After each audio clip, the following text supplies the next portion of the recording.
you got to come see this spot. So this is Tony Marzullo's place at Gas Motors. Nice. Let me show you his showroom real quick. I got both our cars set up right here so that we can kind of talk about them and discuss them and kind of go over the E24 platform. You know? So I've got my original 1988 BMW M6 here, and then we have an 86 635 CSI. It's pretty much all original except for the wheels. Right, oh yeah. So Buckhead Imports has done some slight modifications to this car, but it is almost original. We did some coilovers on it, obviously to put the stance right so that we can make these BBSs really shine on this car. This is an original. The interior is still original. You've had it painted, yes, right? Yes, it's been resprayed back to the factory color. Okay, so we wanted to keep it that BMW Dolphin color. Right, oh yeah. And we actually hand-laid the pinstripe marker A&A. He hand-laid the pinstripe instead of the vinyl, so that gave it a different look. It kind of made it pop a little more. Oh yeah, well, I mean, it just makes it flow straight into the interior. So exactly. So both of these are E24 body styles. They've got a nickname. They call these cars the Shark because of the front nose that these things have. It's a two-door coupe. We were just talking about how we almost don't like the B-pillars in there because you know, the 8 Series didn't have the B-pillars and you had this wide open spot. Right, but give it a little more openness. Absolutely, but they do have a little quarter glass window that kind of goes up and down, which is something you don't think that you see in a lot of these cars. Exactly. You know, you've got the M30 engine in this, which is a single overhead cam engine, and this has got a twin cam, straight 6-cylinder motor in it, 3.6 liter, which is super cool. This has got a little bit more pep than this does, but both of them drop out real nice. This is a 3.4, 3.5 liter in this one? It is, that's a 3.5, absolutely, so, which is cool. How, you know, you've been in American cars and now you're kind of, have you always been in the Euro? Or? I was, and then, you know, finally my bank account allowed me to delve into these cars. So it's a completely different drive than, you know, going from an American, you know, muscle car to these cars. These are more, you know, you're going to cruise, you're going to look good, have fun in them, versus you want to just get in and just, you know, go fast. What was the first Euro car that you bought? It was an 87 E30 convertible. That was the first one I bought back in 2015. That was the first one I got. Tell me a little bit about that car and how it came about. So my wife, it was actually my 1-year anniversary, and my wife was asking me what I wanted, and I kept talking about this car, and she actually found me one. She found me one in Daytona, Florida. It was a piece of crap. It was definitely a piece of crap. So my cousin and I, we drove down to Daytona. We got the car, and we actually jumped on the highway with the car. Literally, like, no AC. We didn't know what was wrong with it, what was going on with it. And by the time we got back to Atlanta on 285, the car started running hot after 6 hours of driving it. So I was like, hey, we blow the motor, we blow the motor. So we got it home, and we started going through it, did some things to it over the next couple of years, but it wasn't where I really wanted it. So now, that's why it's with you. Yeah, so this is his, you know, I don't want to say this is a daily, but this car I think comes out a little bit more than the others do. But his E30 convertible, Buckhead Imports does have, and we are building a special engine for it. We're going to go check that engine out at my shop after we kind of, you know, talk about the cars here that we have, but that's going to be a really special car. I'm really excited to see how that car turns out. It's going to be an amazing partner. We can't give them all the secrets just yet. Yeah, I know. Can't give them all the secrets yet, but it'll be a car that we'll definitely have a lot of fun with, and it'll be showcased, and it's getting painted a special color, and we're doing a ton of really good fun stuff. Some conversions, things that we're doing from an automatic to a manual gearbox, and we'll explain all that stuff when we get back to the shop. But we're showcasing both of these cars right now. I love what you've done. I think it's super clean. These cars are getting really hot right now with people lowering them, putting a different wheel and tire package on them. They're not, you know, making them crazy fast. They're just making them unbelievable drivers. I mean, I just think with the styling that the car's got on the front ends and being a two-door BMW in this generation and this year, I think has been is something that's coming up, and people are really, really getting excited about these cars. So. I mean, you don't see them, and when you do see them, they're very, you know, distinguished. Like, you know it as soon as you see it. You see that front end, and you know, man, that's a Shark. It is. That's a Shark. It's a 6 Series, an M6, 635, whatever one. They all just look good when you see them coming down the road to me. All right. So another really cool feature on the 635 versus the M6 body style. Now, they also made an L6, which was the luxury package. It had the 635 engine in it, single overhead cam, but it had the luxury package where it had something called rear air conditioning. I'll show you what that's all about. These cars also came with sport seats, which it has the lumbar support and the back support. This is kind of a cool feature. You can look at the back seat too. It almost hugs you as you're kind of looking at it.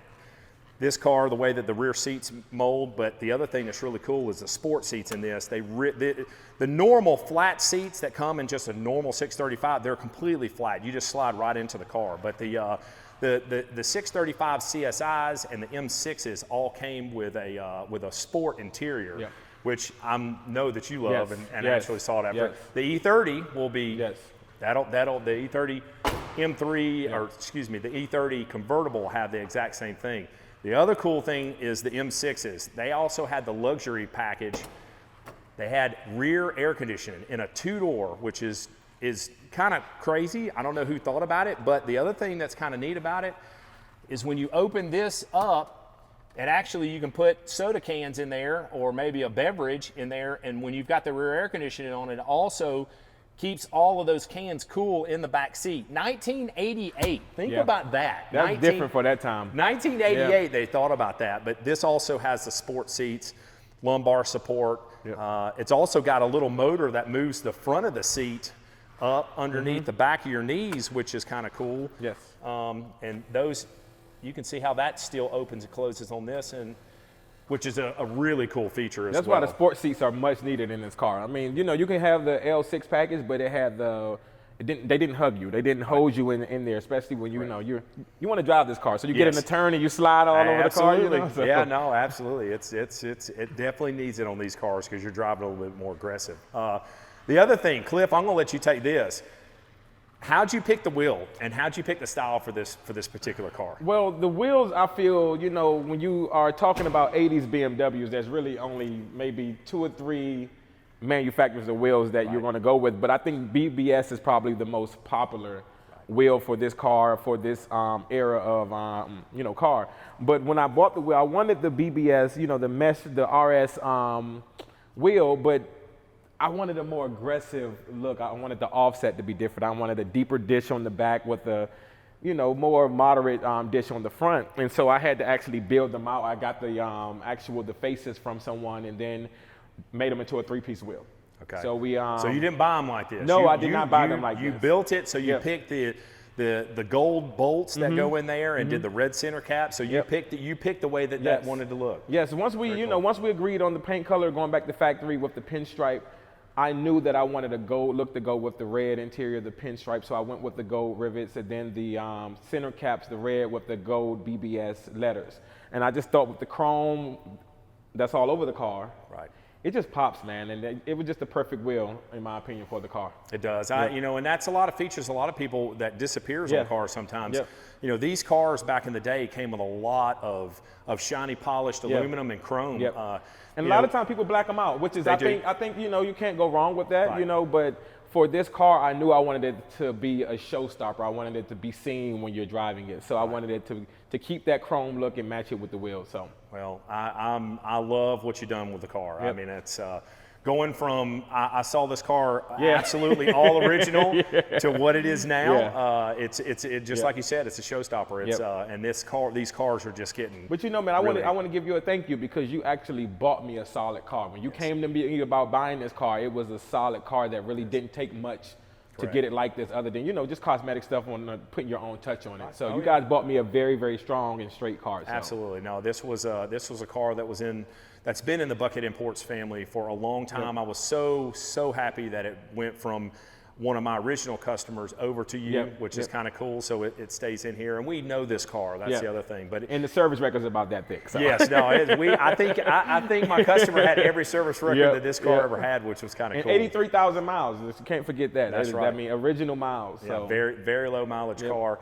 It came from somebody that loved BMWs too. I think that's the other thing that is great. You've got enthusiasts, and the guy that had this car is just getting older, and this was a car that was sitting around more than being used, and he wanted somebody else to enjoy it, and we made a a good swap, and he's really enjoying it. And you've been, I think you literally picked the car up from us and took off. And that week. You drove it that whole weekend. You said, Jay, I've been in this car. I can't get out of it. Even when it was not looking like this. Me and my wife, we took it out that night. We bought it for ice cream, and we were just hanging out, riding around, over by the battery and things, man. So absolutely. All right, so you got this car ready. We got the stance done. Put the coilovers on it. You got the wheel and tire package on it. Got the car cleaned up. You went to your very first car show.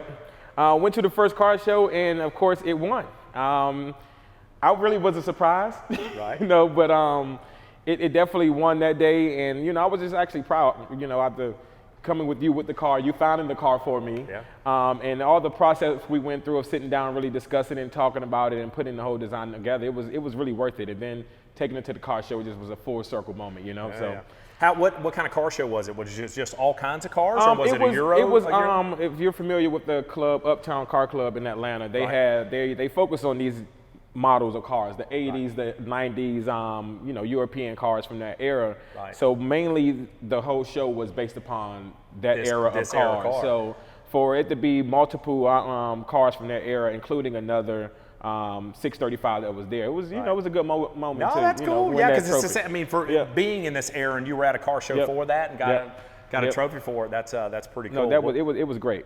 Well, let's talk about the engines. We kind of talked about that just a little bit. Open up the hood, and this is kind of cool because the hoods open up backwards. Like a normal hood wouldn't usually typically open up like this on a lot of the newer cars that are here. So it opens straight up. As a mechanic, since I could walk, this is awesome for me because I can get to the engine. These particular engines in this era, they need valve adjustments about every 15,000 miles. We regularly do that stuff on these cars. Take the valve cover off. You've got a special valve adjusting tool that you have to put on each one of the rocker arms. This is a single overhead cam M30 engine. It's producing probably 170, 180 wheel horsepower, but this is like they built this motor for years and years and years. I mean, it was just amazing. It is. It's a tank. They put it in everything. They stuck it in the 5 Series, the 6 Series, the 7 Series. So we enjoy working on these, and they last a long time. You can put 500,000 miles on these things as long as you take care of it, like a customer like Cliff. Yes.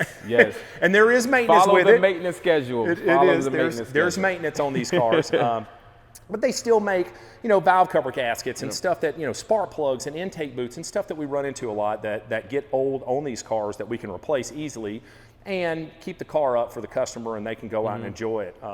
How long have you owned the car? I got the car in November of 2021. So it's been about almost 9 months now that I've had the car. And you really think about that short of a time frame of all that we've done to the car, over that time frame, and just getting it done and having it on the street, be able to take it to shows and cruise with the wife. I mean, it's been a good experience with the car this far, honestly. It's been a really good experience. Absolutely. Well, okay, so M30 engine, straight 6-cylinder, single overhead cam. Let's go over to the M6. So this engine, same type of hood, same body style, E24 body style. This one is the BMW M Sport motor that they built for a long time as well. They had this in in multiple race cars. This engine's a twin cam 3.6 cylinder. It's an S38 engine, which is just it was beyond its time, I feel like, in this era, in this body style. It's one of the most powerful engine to weight ratios at that time.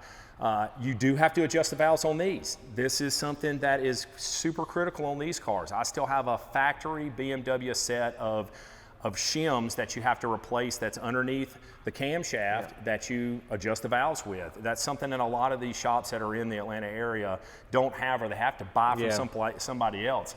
It's a specialty type of thing. I bought Buckhead Imports from a guy that was a factory trained technician. I was able to buy, and he handed down those tools and the knowledge to me so that I know this. My crew at my shop also knows how to do the valve adjustment on these cars. 1,000%. They know these engines, and it's special, and you need to make sure that somebody, when is working on these types of cars, because you want to keep them in this type of shape so that you can go out and take them to car shows and enjoy them.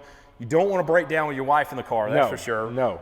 You want to make sure the AC is still working, you know, and multiple things as of that. One of the things that are, you know, noticeable for me on this engine versus the one in the 635 is the individual throttle bodies. Correct. That's that sound you get when you're at 5,000-6,000 RPMs and you hear that thing and it's just air, you know? Absolutely. So that's the biggest difference to me. It just is, you know, that motor with the individual throttle bodies is excellent. Absolutely, absolutely. No, it's a really fun car to drive around. The power that this car has for 1988 and 1986, even the single overhead, they do have not a V8 raw power, but you can it's got a great acceleration, I think, for the times that these cars are built. It's always been that European cars put down power a lot differently than domestic American cars. I can agree with that. A 200 horsepower car in a European car versus a 300, 350 American car they'll still be about right here if, you know, they're rolling together. So absolutely, absolutely. So, but thanks for coming out today. Definitely. Both of the cars are fantastic. I can't wait to get out on the road with them and take some rolling shots and some things. But I appreciate you coming out and offering the car. Thank you. So the last thing that I want to do and say thanks to is Tony Marzullo for Gas Motors. This place is absolutely fantastic. If you need to sell a car, you want to buy a car, the car collections that he has here, it's something that you won't see or find anywhere else. The cars that are in here are just amazing. It's like an adult playground for us. But if you need to sell an exotic car or an old vintage car, Tony can help you out with his entire crew that's here. If you're looking for a car, you can contact these cats and they know where to find the place to buy a car that's been your dream car like somebody would for this M6. So if you need some help selling or buying a car, hit up Tony at Gas Motors.